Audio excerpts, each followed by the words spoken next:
Hello friends, welcome to channel. അപ്പോൾ നിങ്ങൾ already തമ്മിലും കാര്യങ്ങളൊക്കെ കണ്ട പോലെ തന്നെ നമ്മുടെ ഇപ്പോൾ റീസെൻ്റ്ലി നടക്കുന്ന ഒരു സ്കാമാണ്. ആക്ച്വലി ബ്രാൻഡ് നടത്തുന്ന ഒരു സ്കാം എന്ന് തന്നെ വേണമെങ്കിൽ പറയേണ്ട വരും ഇതിനെ. എന്താ വെച്ചാൽ ജിയോ ഫൈബറിൻ്റെ ഒരു പരിപാടി. ഇപ്പോൾ ഇഷ്ടം ആൾക്കാർ ഇതിൽ പെട്ടിട്ടുണ്ടാവും. നിങ്ങൾ മിക്ക ആൾക്കാരും ചിലപ്പോൾ ഇതിൽ പെട്ടിട്ടുണ്ടായിരിക്കും. ആ പെട്ടവരൊക്കെ ഒന്ന് കമൻറ്റ് ചെയ്യാൻ മറക്കണ്ട. അതായത് ജിയോ ഫൈബർ നമുക്ക് ഇപ്പോൾ നമ്മൾ ജിയോ ഫൈബർ ബുക്ക് ചെയ്യാൻ പോയി കഴിഞ്ഞാൽ അവരെല്ലാവരും പറയാം നമുക്ക് ജിയോ എയർ ഫൈബർ മാത്രമേ ഉള്ളൂ, അതാണ് മോസ്റ്റ്ലി ഏരിയസിൽ കൊടുക്കുന്നത്, അതാണ് ബുക്ക് ചെയ്യാനാണ് പറയാം. അപ്പോൾ നമ്മൾ ഓൺലൈനിൽ നോക്കിക്കഴിഞ്ഞാൽ നമ്മൾ അതിൽ ബുക്ക് ചെയ്യണമെങ്കിൽ നമ്മളൊരു 1000 രൂപ ഇനീഷ്യൽ എന്താ പറയുക ഡെപ്പോസിറ്റ് പോലെ ഫണ്ട് ചെയ്യണം. UPI ത്രൂ എന്തെങ്കിലും ത്രൂ ഫണ്ട് ചെയ്യണം. ആക്ച്വലി ഇത് എൻ്റെ എക്സ്പീരിയൻസ് അല്ല. ഇപ്പോൾ എൻ്റെ റീസെൻ്റ്ലി കുറച്ച് ഫ്രണ്ട്സുകളും ഇതുപോലെ ബുക്ക് ചെയ്തിട്ട് പെട്ടിരിക്കുകയാണ്.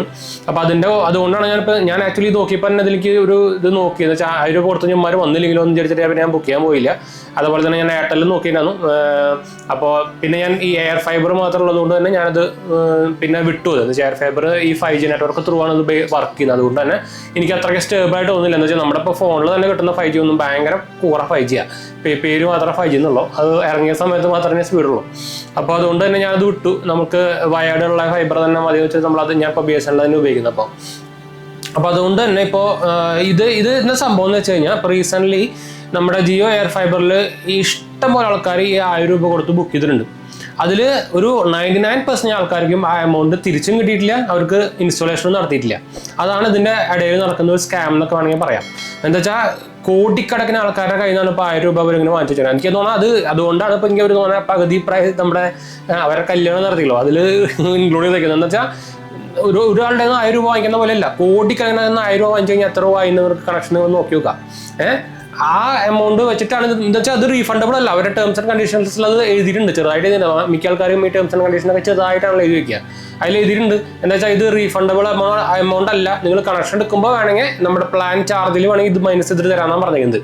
പക്ഷേ നമ്മൾ അതിൽ കാണിക്കുക, നമ്മൾ ബുക്ക് ചെയ്യുമ്പോൾ എന്താ കാണിക്കുക, ബുക്ക് ചെയ്യുമ്പോൾ അന്ന് തന്നെ ഇൻസ്റ്റാളേഷൻ ചെയ്യുന്നൊക്കെ പറഞ്ഞിട്ടാണ് അവിടെ കാണിക്കുന്നത് വെബ്സൈറ്റിലിട്ടാ. ഇത് ആക്ച്വലി എൻ്റെ പേഴ്സണൽ എക്സ്പീരിയൻസ് അല്ല. നമ്മൾ ഓൾ ത്രൂ ഇൻ്റർനെറ്റിലും അതുപോലെ തന്നെ ഞാൻ പറഞ്ഞല്ലോ എൻ്റെ ഫ്രണ്ട്സിൻ്റെ ഒക്കെ എക്സ്പീരിയൻസ് എടുത്തിട്ടാണ് നമ്മളിത് ഈ ഒരു വീഡിയോ ഉണ്ടാക്കുന്നത്. അതുപോലെ തന്നെ ഇത് ആക്ച്വലി ഒരു ബ്രാൻഡിനെയോ സംഭവത്തിനൊന്നും ഡിഫെയിം ചെയ്യാനല്ല, ജസ്റ്റ് ഫോർ എഡ്യൂക്കേഷണൽ പർപ്പസ് എന്നാണ് വേണമെങ്കിൽ പറയാം, അല്ലെങ്കിൽ ഒരു അവയർനെസ് പർപ്പസ് എന്ന് വേണമെങ്കിൽ പറയാട്ടോ. അപ്പോൾ നമ്മൾ പറഞ്ഞതെന്ന് വെച്ചാൽ ഇത് ഇൻസ്റ്റാളേഷൻ സെയിം ഡേറ്റ് ഇൻസ്റ്റാളേഷൻ എന്ന് പറഞ്ഞിട്ടാണ് നമ്മുടെ വെബ്സൈറ്റിൽ കാണിക്കുന്നത്. പക്ഷേ ഒരു വിവരം ഉണ്ടാവില്ല, വിളിച്ചാലും കിട്ടില്ല, എല്ലാം ഈ ഓട്ടോമാറ്റിക് റോബോട്ടിക് കോള വരിക. അപ്പോൾ പക്ഷേ ഒരു ദിവസം പോയി 3 ദിവസം പോയി ഇപ്പം ഞാൻ പറഞ്ഞല്ലോ എൻ്റെ ഫ്രണ്ട്സിൻ്റെ കൂടെ അപ്ലൈ ചെയ്തിട്ട്. അപ്പോൾ അവരുടെ കാര്യം പറഞ്ഞാൽ തന്നെ ഇപ്പോൾ എന്താ പറയുക ജൂലൈയിൽ, അതായത് ഇപ്പോൾ എക്സാമ്പിളായിട്ട് നമ്മളൊരു ഫെബ്രുവരിയിൽ ബുക്ക് ചെയ്തു വിചാരിച്ചാൽ, ഞാൻ ഒരു എക്സാമ്പിളായിട്ടാണ് പറയുന്നത് കേട്ടോ. ഫെബ്രുവരിയിൽ ബുക്ക് ചെയ്ത ആൾക്ക് അവരുടെ കോള് വരുന്നത് അടുത്ത മാസമാണ്. ഇൻസ്റ്റാളേഷൻ ചെയ്യട്ടെ ചോദിച്ചിട്ടുള്ള കോള് വരുന്നത്, അതും എല്ലാവർക്കും വരുന്നില്ല, കുറച്ച് പേർക്കൊക്കെ വരുന്നുള്ളൂ.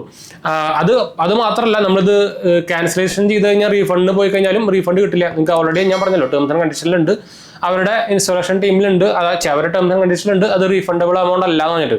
അപ്പോൾ പിന്നെ അത് വായിച്ചു നോക്കിയിട്ടാണ് നോർമലി നമ്മൾ എന്ത് ചെയ്യുമ്പോൾ ഈ ടേംസ് ആൻഡ് കണ്ടീഷൻ വായിച്ചു നോക്കിയിട്ടാണ് നമ്മൾ ഇതൊക്കെ ചെയ്യേണ്ടത്. അപ്പോൾ അത് റീഫണ്ടബിൾ അല്ല എന്ന് നമുക്കറിയാം. അപ്പോൾ ഇത് ക്യാൻസലേഷൻ ചെയ്താലും നമുക്ക് റീഫണ്ട് കിട്ടില്ല. പക്ഷേ ഇവിടെ എന്ത് ഇഷ്യൂ എന്ന് വെച്ച് കഴിഞ്ഞാൽ ഇത് നമ്മുടെ ഒരു എന്താ പറയുക ഒരു തെറ്റുകൊണ്ട് ക്യാൻസലേഷൻ ആവുന്നതല്ല, അവരുടെ തെറ്റുകൊണ്ട് അവർക്ക് ഇൻസ്റ്റാളേഷൻ ചെയ്യാൻ പറ്റാത്തതുകൊണ്ട് ക്യാൻസൽ ആവുന്നതാണ്. അപ്പോൾ അത് ഡിഫറെൻറ്റ് കാറ്റഗറിയിലാണ് വരുന്നത്. അപ്പോൾ ഞാൻ തന്നെ അപ്പോൾ എൻ്റെ നമ്മുടെ അഡ്വക്കേറ്റ് ആയിട്ടുള്ള നമ്മുടെ ഒരു ഫ്രണ്ട് അല്ല, ആക്ച്വലി ഒരു സീനിയർ ആയിട്ട് അഡ്വക്കേറ്റിനോട് ചോദിച്ചപ്പോൾ എന്നെ പറഞ്ഞത്, പരിചയമുള്ള ഒരു അഡ്വക്കേറ്റിനോട് ചോദിച്ചപ്പോൾ പറഞ്ഞത് ആക്ച്വലി ഞാൻ ഇവിടെ നോട്ട് ചെയ്തിരുന്നു അവരുടെ പോയിന്റ്, ഇത് ആക്ച്വലി അൺഫെയർ ബിസിനസ്സിലാണ് പെടുന്നത്. നമുക്ക് വേണമെങ്കിൽ ഡെഫിഷ്യൻസി ഇൻ സർവീസ് എന്നൊക്കെ വേണമെങ്കിൽ പറയാം. ഡെഫിഷ്യൻസി അല്ല, അങ്ങനത്തെ സംഭവമാണ് ഇൻ സർവീസ് എന്ന് വേണമെങ്കിൽ പറയാം. അപ്പോൾ ഇത് ആക്ച്വലി നമുക്ക് ലീഗലി മൂവ് ചെയ്യാൻ പറ്റുന്ന ഒരു സംഭവമാണ്. Consumer court through legally move ചെയ്യാൻ പറ്റുന്ന ഒരു സംഭവമാണ്. എന്താ വെച്ചാൽ അവരുടെ ഒരു ഫെയിലിയറാണിത്. അപ്പോൾ ഇത് നമ്മുടെ തെറ്റുകൊണ്ട് ഇത് ആക്ച്വലി റീഫണ്ടബിൾ, പക്ഷെ ഇത് ആർക്കും റീഫണ്ടും കൊടുക്കുന്നില്ല. അതാണ് വേറെ കാര്യം. എന്താ വെച്ചാൽ ഇവർ 1 മാസം 2 മാസം കഴിഞ്ഞിട്ടൊക്കെ വിളിച്ചു പറയുന്നത്. നമ്മൾ എപ്പോഴാണ് ഫൈബർ എടുക്കാൻ നോക്കുന്നത്, നമുക്ക് എപ്പോഴെങ്കിലും ആവശ്യം വരുമ്പോഴോ അല്ലെങ്കിൽ നമുക്ക് വർക്ക് ഫ്രം ഹോം ആവശ്യം വരുമ്പോൾ ഒക്കെ നമുക്ക് പെട്ടെന്ന് ആവശ്യം വരുമ്പോഴാണ് ഇത് എടുക്കാൻ നോക്കുന്നത്. എന്നിട്ടാണ് 1000 രൂപ കൊടുത്ത് അതും അഡ്വാൻസ് ആയിട്ട് കൊടുത്തിട്ട് ബുക്ക് ചെയ്യുന്നത്.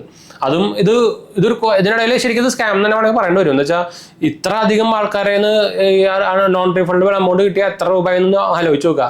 ഒരു 1000 രൂപ തന്നെ 1,00,000 പേരിൽ നിന്ന് കിട്ടിക്കഴിഞ്ഞാൽ എത്ര രൂപയും. അപ്പോൾ ഇത് ഇഷ്ടം പോലെ സ്ഥലത്തുണ്ട്. നമ്മുടെ ഇപ്പോൾ ഇന്ത്യ എത്ര വലുതാന്ന് നിങ്ങൾക്ക് അറിയായിരിക്കും. അപ്പോൾ ഒരു മിനിമം 1 കോടി ആൾക്കാരെങ്കിലും ഇത് കിട്ടിയിട്ടുണ്ടായിരിക്കും. ഇത് എപ്പോൾ തുടങ്ങിയതാണെങ്കിൽ ഇത് നമ്മളെ എയർ ഫൈബർ തുടങ്ങിയപ്പോൾ പരിപാടിയാണ് ഈ ബുക്കിംഗ് പരിപാടി. അപ്പോൾ ഇന്ന് ഇപ്പോൾ ഇഷ്ടം പോലെ ഇൻസ്റ്റാഗ്രാമിലും യൂട്യൂബിലൊക്കെ ഇഷ്ടം പോലെ ആൾക്കാർ ഇതിനെ കുറിച്ച് വീഡിയോ ഒക്കെ ഇട്ടിട്ടുണ്ട്. തമിഴ് യൂട്യൂബേഴ്സും ഒക്കെ വീഡിയോ. എല്ലാവരും പറയുന്നത് തന്നെയാണ് ഈ കാശ് കൊണ്ടാണ് അവർ കല്യാണം നടത്തിക്കുന്നത്.